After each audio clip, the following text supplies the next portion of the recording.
ഛെ, ഇയാൾക്ക് ചത്തുമലയ്ക്കാൻ കണ്ട സമയം മനുഷ്യന്റെ ഓരോ കാലക്കേട്. കുമാരന്റെ കൊലപാതകത്തിന്റെ അന്വേഷണം CI സഞ്ജയ് അന്വേഷിക്കുന്നത്. അവൻ ആരാണെന്ന് അറിയുവോ?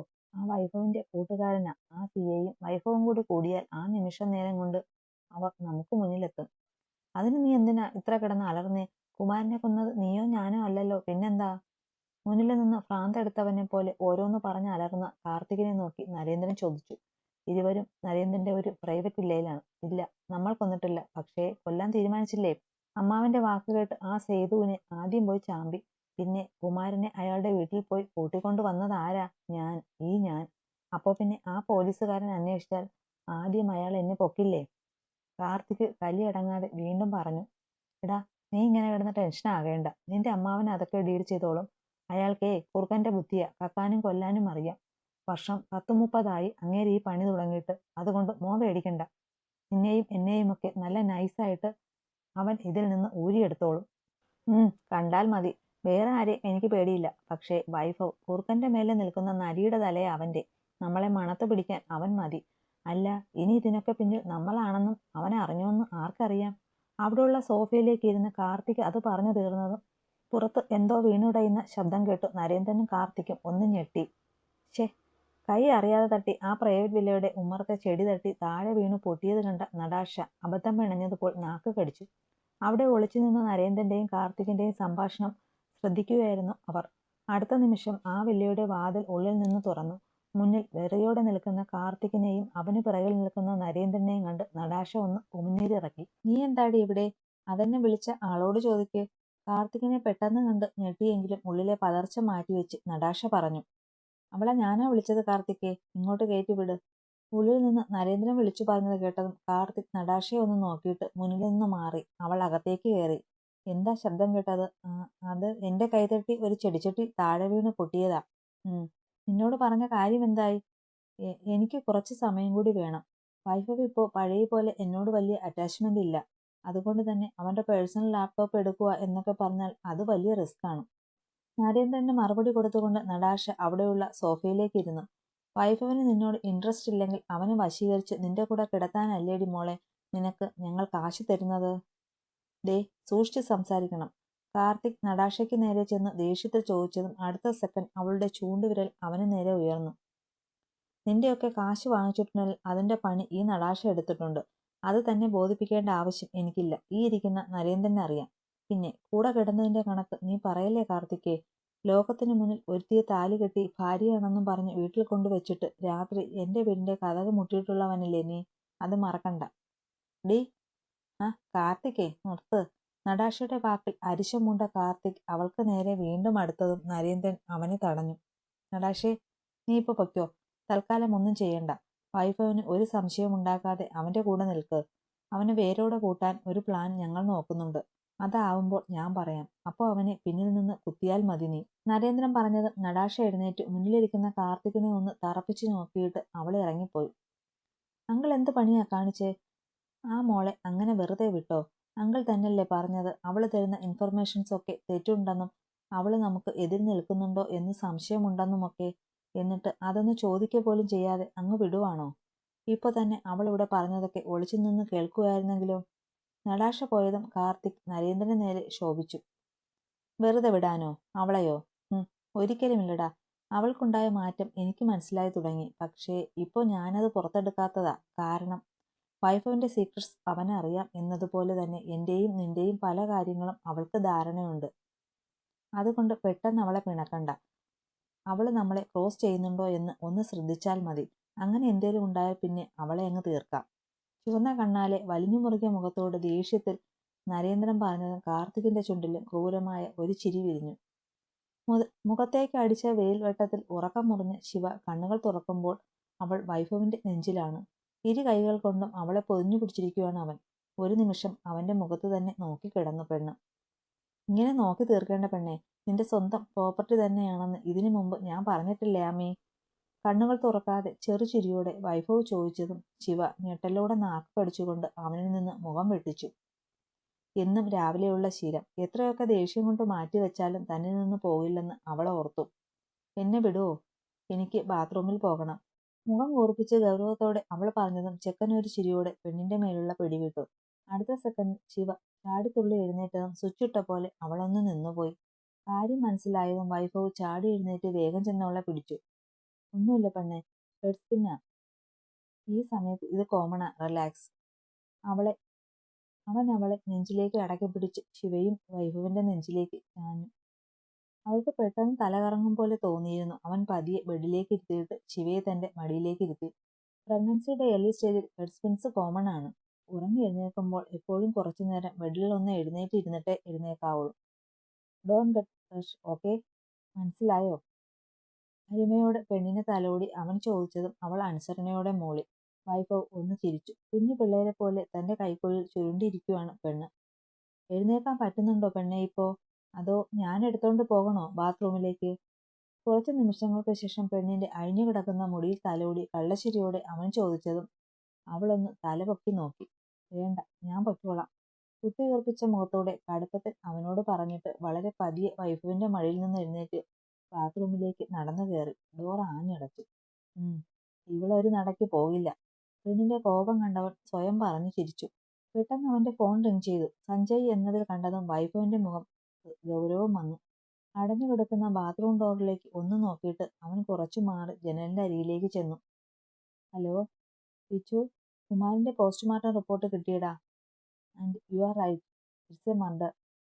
ലങ്സിൽ വെള്ളം കയറിയാണ് മരണം സംഭവിച്ചിരിക്കുന്നത്. പക്ഷേ കഴുത്തിലെ പാടുകളിൽ നിന്ന് ഒരു സ്ട്രഗിൾ നടന്ന ലക്ഷണമുണ്ട്. ബലപ്രയോഗത്തിലൂടെ തന്നെയാണ് മുക്കിയിരിക്കുന്നത്. സഞ്ജയ് പറഞ്ഞതും വൈഭവിന്റെ ഒരു പുഞ്ചിരി വിരിഞ്ഞു. ഇതിങ്ങനെ വരികയുള്ളൂ എന്ന് അവനറിയാമായിരുന്നു. സഞ്ജു, എനിക്ക് CCTV വിഷ്വൽസ് കൂടി കിട്ടണം. അതും നിങ്ങളുടെ അതോറിറ്റിയുടെ കയ്യിൽ എത്തുന്നതിന് മുമ്പ് തന്നെ. അത് ഞാൻ എടുക്കാം. കുറച്ച് ടൈം നീ തരണം. പക്ഷേ വിച്ചു, ഞാൻ പറഞ്ഞല്ലോ, കുമാരന്റെ ഭാര്യയുടെ മൊഴിപ്രകാരം നിന്റെ മുത്തശ്ശൻ അയാളെ കാണാൻ വീട്ടിൽ വന്നു പോയേ പിന്നെ അയാളിൽ മാറ്റം കണ്ടു തുടങ്ങിയതെന്നാ.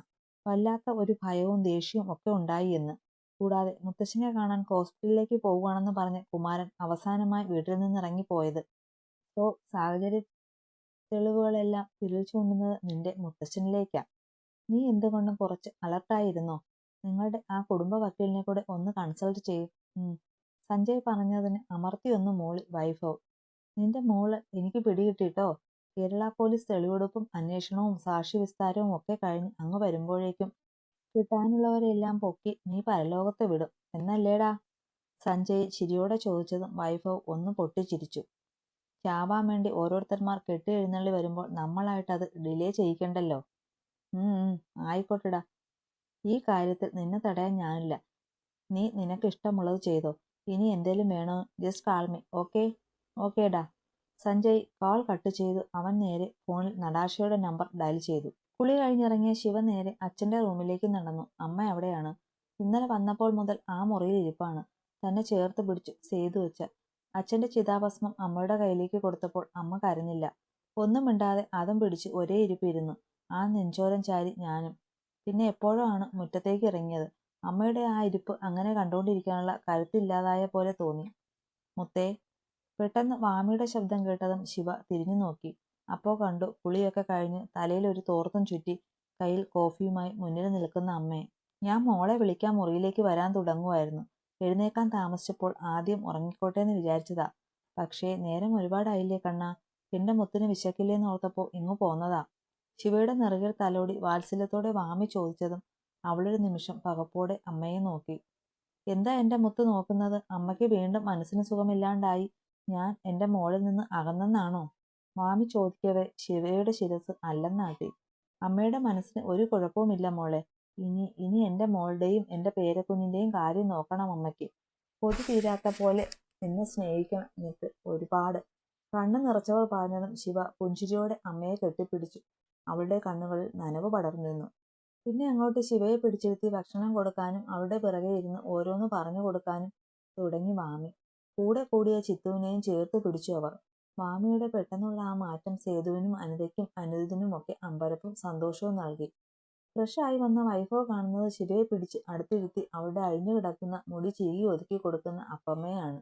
ആ അമ്മയ്ക്ക് മകൾക്ക് അരികിലേക്ക് പോകാൻ അവന് തോന്നിയില്ല. അവരെ അവരുടെ ലോകത്ത് അവൻ വിട്ടു. സിദ്ധു മാണിക്യമംഗലത്തേക്ക് പോകുമായിരുന്നു. കുറച്ച് ദിവസങ്ങൾ കൊണ്ട് അറിഞ്ഞ സത്യങ്ങളും മാറി മറിഞ്ഞ കാര്യങ്ങൾ എല്ലാം കൊണ്ട് മനസ്സ് വല്ലാതെ നിറഞ്ഞപ്പോൾ മനഃപൂർവ്വമല്ലാതെ മറന്ന ഒരു കുഞ്ഞു പെണ്ണിന്റെ മുഖമുണ്ട്.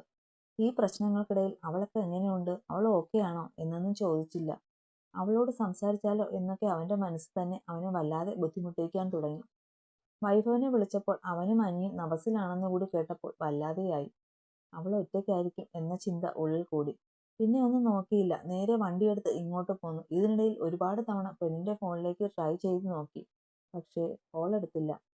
മാണിക്യമംഗലത്തെ മുറ്റത്ത് ചെന്നതും അവനാകെ ഒരു ശൂന്യത തോന്നി. ഒച്ചയും ബഹളവും ഒന്നുമില്ലാതെ ഒരു മരണവീട് കണക്കെ ഉറങ്ങിപ്പോയിരുന്നു ആ തറവാട്. സിദ്ധു അകത്തേക്ക് കയറി. ചുറ്റും നോക്കിയതും ഹാളിൽ ആരുമില്ലായിരുന്നു. അപ്പോഴാണ് ജോലിക്കാരി സീത കയ്യിൽ ആവി പറക്കുന്ന ഒരു പാത്രവുമായി അങ്ങോട്ട് വന്നേ. എല്ലാരും എവിടെ സീതേച്ചി? ഇതെന്തിനാ ഈ ചൂടുവെള്ളം? അടുത്തു വന്നതും സീതയുടെ കയ്യിലിരിക്കുന്ന വെള്ളപ്പാത്രം നോക്കി സിദ്ധു ചോദിച്ചു. ഇത് മുത്തശ്ശിക്കാ കുഞ്ഞെ, അംബികാമ്മയ്ക്ക് വയ്യ, തളർച്ചയും പനിയും ഒക്കെയാ, കിടപ്പാ. സൗദാമിനി കൊച്ചു പറഞ്ഞിട്ട് ഇത്തിരി ചൂട് പിടിപ്പിക്കാനാ ഈ വെള്ളം. പറഞ്ഞുകൊണ്ട് സീത താഴെയുള്ള ഒരു മുറിയിലേക്ക് പോയി. അത് മുത്തശ്ശന്റെയും മുത്തശ്ശിയുടെയും മുറിയല്ലെന്ന് സിദ്ധുവിന് മനസ്സിലായി. ശിവാമി എന്ന കൊടുങ്കാറ്റ് മാണിക്യമംഗലത്ത് ശക്തിയായി പ്രകരം ഏൽപ്പിച്ചിട്ടുണ്ടെന്ന് അവന് മനസ്സിലായി. സിദ്ധു വേഗം മുകളിലേക്കുള്ള പടികൾ കയറി. അപ്പുവിന്റെ റൂമിലേക്ക് നടക്കുമ്പോൾ പതിവിലും വിപരീതമായി അവന്റെ ഹൃദയം ഇടിക്കുന്നുണ്ടായിരുന്നു. ആദ്യം റൂമിൽ മുട്ടാൻ തുടങ്ങിയെങ്കിലും പാതി ചാരിയിട്ടിരുന്ന ആ മുറി തുറന്ന് സിദ്ധു അകത്തേക്ക് കയറിയതും ഉള്ളിലെ കാഴ്ച കണ്ടെന്നവൻ ഞെട്ടി. റൂം മുഴുവൻ അലങ്കോലമായി കിടക്കുകയാണ്. കബോർഡിലും മേശയിലായുള്ള തുണികളും സാധനങ്ങളുമൊക്കെ വാരി വിതറി നിലത്തും ബെഡിലുമൊക്കെയായി കിടപ്പുണ്ട്. അതിന്റെ നടുക്ക് അപ്പുവും. എന്തൊക്കെയോ തപ്പുന്നോ എടുക്കുന്നോ ചെയ്യുവാണ് പെണ്ണ്. അപ്പോ സിദ്ധു വിളിച്ചോണ്ട് അകത്തേക്ക് ചെന്നു. എന്നാ അവളാ വിളി കേട്ടില്ല. അപ്പോ സിദ്ധു പാഞ്ഞു ചെന്നവളുടെ തോളിൽ പിടിച്ചു. ആ സിദ്ധ, നീയോ? നീ എപ്പോഴാ വന്നേ? ഞാൻ കണ്ടില്ലല്ലോ. അവനെ ഒന്ന് നോക്കിയിട്ട് വീണ്ടും മുന്നിൽ കൂടി കിടക്കുന്ന സാധനങ്ങൾക്കിടയിലേക്ക് നോക്കി എന്തൊക്കെയോ എടുക്കാൻ തുടങ്ങി. എന്താടി ഇതൊക്കെ? നീ എന്തായി ചെയ്യുന്നേ? കണ്ടാൽ അറിഞ്ഞൂടെ? ഞാനിതൊക്കെ അടുക്കി വെക്കുക. ആരിശത്തിൽ വല്ലാത്തൊരു വേഗത്തിൽ കയ്യിലിരിക്കുന്ന തുണികൾ അടുക്കാൻ തുടങ്ങി അവൾ. നീ അതൊന്ന് നിർത്ത്. സിദ്ധു അവൾക്കരികിൽ ചെന്നിരുന്നു. എന്നാൽ അവൻ പറയുന്നതൊന്നും അപ്പു ശ്രദ്ധിച്ചില്ല. തുണികൾക്കിടയിൽ കൈകൾ കൊണ്ട് എന്തൊക്കെയോ കരുതിക്കൊണ്ടേയിരുന്നു. അപ്പു, നിർത്തടി, അത് നിർത്താനല്ലേ പറഞ്ഞേ? അവൻ അവളുടെ കയ്യിൽ പിടിച്ചതും അരിശത്തോടെ സിദ്ധുവിന്റെ കൈ തട്ടി മാറ്റി അപ്പു. വിട്, മാറ്. അവൻ വീണ്ടും നിർത്താൻ പറഞ്ഞു. അവളെ പിടിച്ചതും അപ്പു അവനെ തള്ളി മാറ്റി.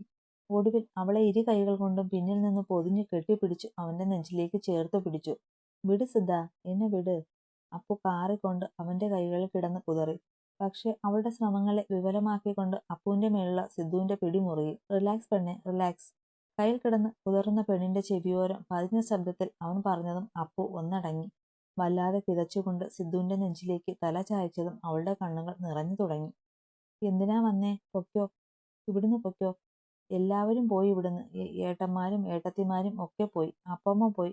പോയപ്പോ ഞങ്ങളെ മറന്നു. അപ്പൂനെയും ആദ്യയും ആർക്കും വേണ്ടല്ലോ. ഞങ്ങൾക്കും ആരുമില്ലല്ലോ. വാക്കുകൾക്ക് ഇടറി പൊട്ടി കരഞ്ഞു അപ്പു പറയുമ്പോഴും അവളുടെ മുഖത്ത് വേദനയ്ക്കൊപ്പം വല്ലാത്തൊരു ദേഷ്യവും ഉണ്ടായിരുന്നു. പെണ്ണിന്റെ ആ പരിഭവം സിദ്ധുവിന് മനസ്സിലാവുന്നുണ്ടായിരുന്നു. എല്ലാവരും ഒറ്റയ്ക്കാക്കി എന്ന സങ്കടമാണ് പെണ്ണിവിടെ കാട്ടിക്കൂട്ടിയതൊക്കെ. നിന്നെ അങ്ങനെ ഞങ്ങൾ ഒറ്റയ്ക്കാക്കുമെന്ന് കരുതുന്നുണ്ടോ പെണ്ണെ? മാണിക്യമംഗലത്തെ ആങ്ങളമാരുടെ പുന്നാര പെങ്ങളല്ലേ നീ, ഇവിടുത്തെ ചട്ടമ്പി? പെണ്ണിന്റെ കാതോരം പറയുമ്പോൾ സിദ്ധുവിന്റെ ചുണ്ടുകൾ പുഞ്ചിരിയായിരുന്നു. വേണ്ട, പുന്നാര വാക്കൊന്നും വേണ്ട എന്റെ അടുത്ത്. സിദ്ധുവേട്ടനും പോയില്ലേ? നിങ്ങൾക്ക് വേണ്ടല്ലോ എന്നെ. വീണ്ടും ഏങ്ങി അപ്പു. സിദ്ധുവിന് ചിരി പൊട്ടി. ഡി പെണ്ണെ, ഇങ്ങോട്ട് നോക്കിയേ. അവൻ അവളെ ബലമായി തന്റെ മുന്നിലേക്ക് തിരിച്ചു നിർത്തി. ആ, എന്നെ നോക്കടി പുല്ലേ. കീഴോട്ട് നോക്കി നിൽക്കുന്നവളോട് ഒന്നുകൂടെ പറഞ്ഞതും. എന്താ എന്ന് ദേഷ്യത്തിൽ അലറിക്കൊണ്ട് സിദ്ധുവിനെ നോക്കി അപ്പു. ആ, വന്നല്ലോ കാളിയുടെ രൂപം. ഇതാണ് നിനക്ക് ചേരുന്നത്, അല്ലാതെ മോങ്ങി മൂക്കട്ടയൊക്കെ ഒലിപ്പിച്ച് ചുണ്ടിലുളുക്കി സിദ്ധു കളിയാക്കിയതും അപ്പുവിന്റെ മുഖം കറുത്തു. അവളെ അവൻ തള്ളി മാറ്റിക്കൊണ്ട് ഇരു കൈകൾ കൊണ്ട് മുഖവും കണ്ണും ആഞ്ഞു തുടച്ചു ബെഡിലേക്കിരുന്നു. സിദ്ധുവും അവൾക്കരികെ ചെന്നിരുന്നു. ഡി കാന്താരി. അവളുടെ തോളിൽ കൂടെ കൈയിട്ട് അവൻ വിളിച്ചു. നമ്മൾ ആരും സ്വപ്നത്തിൽ പോലും ചിന്തിക്കാത്ത കാര്യങ്ങളല്ലേ കഴിഞ്ഞ ദിവസങ്ങളായി നടന്നത്. ശിവയുടെ കാര്യമോർത്ത് സന്തോഷിക്കാനോ അതോ വേദനിക്കാനോ എന്നുപോലും മനസ്സ് ഉഴറുവായിപ്പോ. നമുക്ക് അങ്ങനെയാണെങ്കിൽ ശിവയുടെയും വൈഭവിന്റെയും ഒക്കെ അവസ്ഥ ഒന്ന് ആലോചിച്ച് നോക്കിയേ. നിനക്കും അറിയാവുന്നതല്ലേ? അവൻ ചോദിച്ചതിന് മൂക്ക് വലിച്ചു വിട്ട് ഒന്ന് മൂളി പെണ്ണ്. അവരെടുത്ത തീരുമാനം തെറ്റായി എന്ന് തോന്നുന്നുണ്ടോ നിനക്ക്? ഇല്ല, പയ്യെ സിദ്ധുവിനെ നോക്കി പറഞ്ഞു അപ്പു. അപ്പോ അത്രയേ ഉള്ളൂ. വൈഭവും ശിവയും ഒരു വാളിന്റെ ഇരുവശങ്ങളാ. രണ്ടിനും മൂർച്ച കൂടുതലാ. അവരുടെ തീരുമാനങ്ങളും അതെ. ഈ വീട്ടിലുള്ളവർ അവരോട് ചെയ്തതിന് ഒരു ശിക്ഷ അവര് കൊടുക്കാതിരിക്കില്ല അപ്പോ. അതിന്റെ തുടക്ക ഈ പോക്ക്. പക്ഷേ അതൊരിക്കലും അവർ നമ്മളെ വിട്ടേച്ച് പോകുന്നതല്ല, നിന്നെ വിട്ടു പോകുന്നതല്ല. നിന്നെ മറ്റാരെക്കാളും ഇഷ്ടമാ ശിവയ്ക്ക്. അത് ഏറ്റവും നന്നായി അറിയുന്നതും എനിക്കാ പെണ്ണെ. സിദ്ധു അത് പറഞ്ഞത് വിടർന്ന കണ്ണുകളോടെ അവനെ ഉറ്റുനോക്കി. അപ്പു, നിന്നെ വേദനിപ്പിക്കുന്നു എന്ന് പറഞ്ഞ് എന്നെ ഒരിക്കൽ നിർത്തിപ്പൊരിച്ചതാ നിന്റെ കുഞ്ഞേടത്തി, അറിയോ? സിദ്ധു ചിരിയോടെ ചോദിച്ചതും അപ്പുവും ഒന്ന് ചിരിച്ചു. എനിക്ക് പറ്റിയില്ല സിദ്ധുവേട്ടാ. ആദ്യം അമ്മ പോയി, പിന്നെ അച്ഛന്റെ അവഗണന, കുഞ്ഞേട്ടനും വലിയേട്ടനും ഒക്കെ ഇടയ്ക്ക് വെച്ച് ഇട്ടേച്ചു പോയി. പിന്നെ സിദ്ധു, അതിന്റെയൊക്കെ വിടവ് മാറ്റിക്കൊണ്ടാ ഏട്ടത്തി ഞങ്ങളുടെ ജീവിതത്തിലേക്ക് കയറി വന്നത്. എന്നിട്ട് പെട്ടെന്നൊരു ദിവസം ഏട്ടത്തിയും പോയപ്പോൾ സഹിച്ചില്ല. അതാ വട്ട് പിടിക്കും പോലെ തോന്നിയത്. അതെങ്ങനെയാ വട്ട് പിടിക്കും പോലെ തോന്നിയത്? നിനക്ക് ഓൾറെഡി ഇത്തിരി വട്ടുണ്ടല്ലോ. കണ്ണുകൾ തൂവി വീണ്ടും സങ്കടത്തോടെ പറയുന്ന പെണ്ണിന്റെ മൂഡ് മാറ്റാൻ എന്ന പോലെ ഒരു കള്ളച്ചിരിയോടെ സിദ്ധു പറഞ്ഞതും നിമിഷ നേരം കൊണ്ട് അപ്പുവിന്റെ മുഖം മാറി. ഓ, എനിക്ക് വട്ടാണല്ലേ? ആയിക്കോട്ടെ. വട്ടുള്ള എന്റെ അരികെ ഇപ്പൊ എന്തിനാ വന്നേ? വട്ടില്ലാത്തവർ വീട്ടിലുണ്ടല്ലോ, അവരുടെ അടുത്ത് പൊയ്ക്കൂടായിരുന്നോ? വെറുതെ മനുഷ്യനെ മെനക്കെടുത്താൻ. ദേഷ്യത്തോടെ പറഞ്ഞ് ബെഡിൽ നിന്ന് ചാടി എഴുന്നേറ്റ് അപ്പു ബെഡിൽ കിടന്ന തുണിയൊക്കെ മടക്കാൻ തുടങ്ങി. അത് കണ്ട് തികട്ടി വന്ന ചിരിയോടെ സിദ്ധു എഴുന്നേറ്റു. വേഗമാവട്ടെ, മുറിയൊക്കെ മര്യാദയ്ക്ക് പഴയതുപോലെ ആക്കിക്കോ. നീറ്റാണോന്ന് ചെക്ക് ഞാൻ ചെയ്യുന്നുണ്ട്. ഓ, ആയിക്കോട്ടെ. പെണ്ണിനോട് ചിരിയോടെ പറഞ്ഞുകൊണ്ട് പയ്യെ റൂമിന് പുറത്തേക്ക് സിദ്ധു നടന്നതും ചുണ്ടുകോട്ടി അവനെ ഒന്ന് പുച്ഛിച്ചു അപ്പു. ആ പിന്നെ കാന്താരി. പെട്ടെന്നൊന്ന് തിരിഞ്ഞ് സിദ്ധു വിളിച്ചതും അപ്പു എന്താന്ന പോലെ അവനെ കൂർപ്പിച്ചു നോക്കി. നീ പറഞ്ഞ മറ്റേ വട്ടില്ലാത്ത പെണ്ണില്ലേ, ഭാമ, എന്റെ അമ്മാവന്റെ മോള്. അവിടെ കല്യാണമാടി അടുത്ത മാസം. അത് നിന്നോട് പ്രത്യേകം പറയാൻ പറഞ്ഞു അവള്. ചുണ്ടിൽ വിരിഞ്ഞ കുസൃതി ചിരിയോടെ സിദ്ധു പറഞ്ഞതും അപ്പുവിന്റെ മുഖം പൂനിലാവ് പോലെ ഉദിച്ചു. സത്യാണോ സിദ്ധ? അപ്പു വലിയ ചിരിയോടെ മുന്നിലേക്ക് വന്നതും അയ്യടി എന്താ ഇളി, തുള്ളിച്ചാടി ഇങ്ങ് പോയി പണിയെടുക്കടി കോപ്പേ. 1 മണിക്കൂർ തരും ഞാൻ നിനക്ക് ഇവിടം വൃത്തിയാക്കാൻ, കേട്ടോടി കൊച്ചു കാന്താരി. കുറുമ്പി നിന്ന ശകാരത്തിൽ പെണ്ണിനെ നോക്കി പറഞ്ഞിട്ട് സിദ്ധു തിരിഞ്ഞിറങ്ങിപ്പോയി. അവന്റെ വാക്കുകളിൽ പൊങ്ങിവന്ന സന്തോഷത്തോടെ അപ്പു ഓടിച്ചെന്ന് ബെഡിലേക്ക് വീണു, വല്ലാത്ത ആഹ്ലാദത്തോടെ. അത്രയും നേരം അനുഭവിച്ച മനസ്സിന്റെ പിരിമുറുക്കം അപ്പോ അവളിൽ നിന്ന് മാറിപ്പോയിരുന്നു.